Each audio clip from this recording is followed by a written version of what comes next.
There is a business system and there is a rights framework. Yeah. Right? The rights framework is that, there must be dignity of labor, and there is a well-developed argument for that.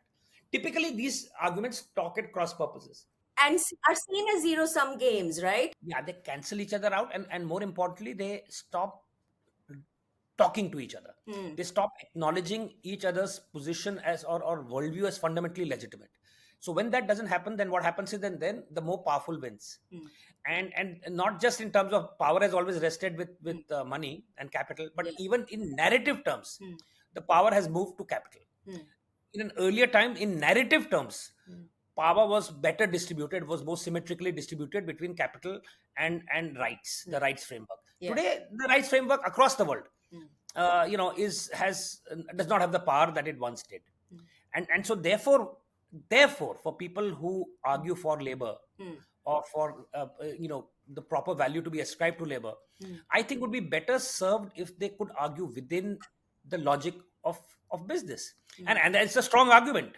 And the argument that, for instance, I was making was the fact that labor is doing exactly what business does. Yeah. The two principles of aggregation and leverage. Hmm.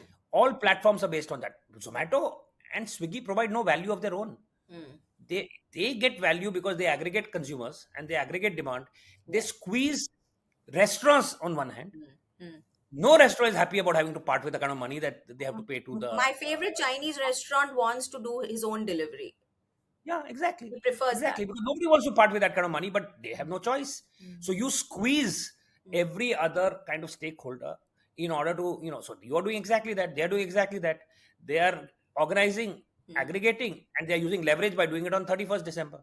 So so it is not an anti-market argument. So that is not an anti-market argument. And the early argument that I was, we were talking about, which is the fact that you need to now Value. redefine value. Yeah. You need to redefine value in today's circumstances. Yeah. Both of them are arguments within the market system. They are not arguments saying human labor must be valuable, dignity of work is important. They need to. It is not that those arguments are not valid. I understand. But the fact is that what is more effective today in today's context? What is an argument that sits within the argument that capital makes? And I think these are arguments that sit within that framework, and therefore I think might be more difficult to challenge than conventional rights-based argument.